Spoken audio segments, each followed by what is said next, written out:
દર્શક મિત્રો, શૈલેષ પંડ્યા વિનાશ યુટ્યુબ ચેનલ પર પુસ્તક પરિચયના 18મા એપિસોડમાં આપનું સ્વાગત છે. દર્શક મિત્રો, આજે બહેન શ્રી જિજ્ઞા ત્રિવેદીનું પુસ્તક ગઝલ સંગ્રહ શુકન સાચવ્યા છે એનું વાત કરવી છે.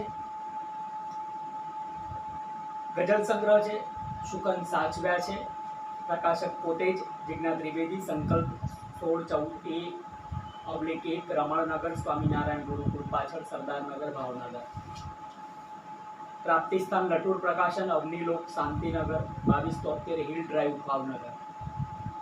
પ્રથમ આવૃત્તિ 2015માં, 100 રૂપિયા મૂલ્ય છે.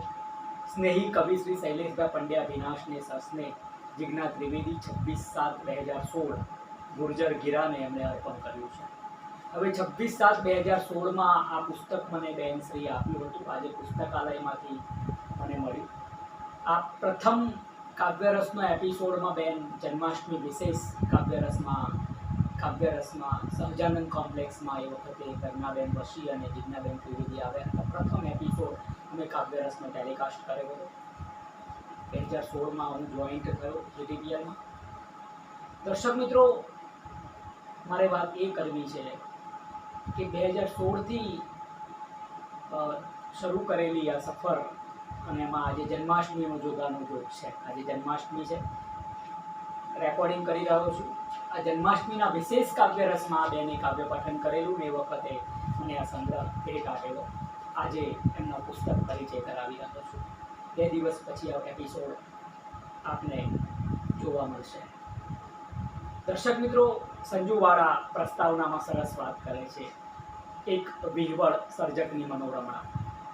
કવિતામાં જો કોમળ, સંવેદનશીલ કે એવું કંઈક હૃદય હોવાના કારણે સારી કવિતા નિપજતી હોય તો બેશક ઉત્તમ કવિતા સ્ત્રીઓ પાસેથી મળવી જોઈએ.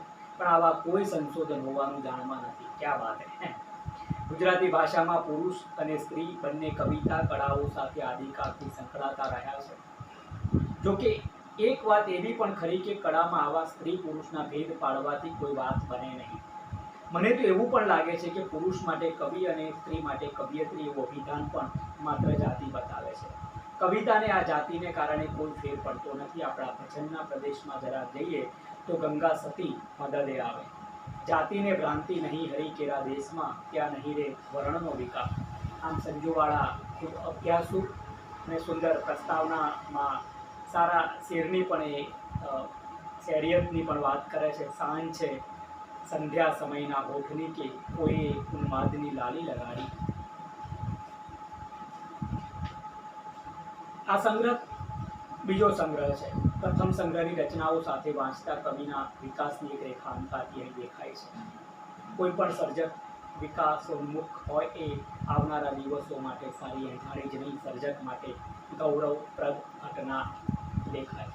બેન Shri Jigna Trivedi school of ghazal university સ્થાપવાનો પ્રયત્ન ગુણવંતભાઈ ઉપાધ્યાય, પરમ મિત્ર, જે અત્યારે હાલ સ્વર્ગસ્થ ગુણવંતભાઈ ઉપાધ્યાયની સ્કૂલ ઓફ ગઝલમાંથી આ બેન શ્રી તૈયાર થયા હતા જિજ્ઞાબેન. હવે શુકન બનતી ક્ષણ જિજ્ઞાબેન એમનું વાત મૂકે છે. જ્યારે હું ગઝલની નજીક હોઉં ત્યારે હું સ્વની નજીક હોઉં છું. અર્થાત એમ કહી શકાય કે મારી ભીતરના પ્રદેશમાં કોઈ અનોખો પ્રવાસ ખેડતી હોઉં છું. ભીતરની યાત્રા કરતી હોઉં છું. શબ્દના રસ્તે વેદના, સંવેદના, લાગણી, આઘાત, પ્રત્યાઘાત, પ્રેમ અને કરુણાના કાફલા સાથે લયબદ્ધ અભિવ્યક્તિનું નામ છે ગઝલ. આમ એ પોતાની વાત મૂકે છે જિજ્ઞાબેન.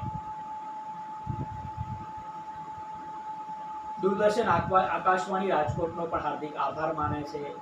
મેગેઝિનોનો હાર્દિક આભાર માને છે. પરિવારનો માનું તેનું સ્મરણ કરવું તે પણ એક લહાવો છે, એમ કહીને તે વાત પોતાની પૂરી કરે છે જિજ્ઞાબેન. કુલ 95 ગઝલ આમાં સમાવાઈ છે. મારે બીજી રચના વાંચવી છે. છું સમાંતર એટલે તો હું લબોલબ થઈ ગઈ, હું સમયની ધાર સાથે પણ હળવળ થઈ ગઈ. સમજણોના માર્ગ પર ખાડા અને કઈ ટેકરા, જ્યારથી સમથલ થઈ છું હું બરોબર થઈ ગઈ. હું મટીને જ્યારથી કેવળ સમિષ્ટ જો થઈ, સર્વ માનવ જાતની ઉત્તમ ધરોહર થઈ ગઈ. જે ગળે લટકી રહી ફાંસી તણા ફંદાસની, એ પ્રથાને તોડવા હું સમોવડ થઈ ગઈ. પ્રેમની જે ક્ષણો મુઠ્ઠી મહી મેં સાચવી, પણ વિખેરી તે ક્ષણે હું છલોછલ થઈ ગઈ. ક્યાં વાત હે. સજ્જુવાળા પાછળના પૃષ્ઠે જિજ્ઞાબેનની વાત કરે છે. અર્થના આકાશમાં 2012માં 80 ગઝલના સથવારે ગુજરાતી ગઝલ ક્ષેત્રમાં પ્રવેશ કરે છે અને આ બીજો સંગ્રહમાં 95 ગઝલ મળે છે. જે ભીતરે બહાર છે, જે બહાર છે એ ભીતરે સમરસ થયા, એ દ્રશ્યનું સાદૃશ્ય સાબિત કર હવે. છેક ભીતર કાન રાખ્યા તો થયો અહેસાસ કે ઓમકારી નાદ દંડોળ્યા કરે છે જિંદગી. બહેન શ્રી જિજ્ઞા ત્રિવેદીને આ સંગ્રહ માટે અભિનંદન આપીએ. 2016માં આપેલો સંગ્રહ હું આજે બોલી રહ્યો છું મારા પુસ્તકાલયમાંથી. આ પુસ્તક પરિચયના કાર્યક્રમમાં બહેન શ્રીને અભિનંદન. જય કવિતા.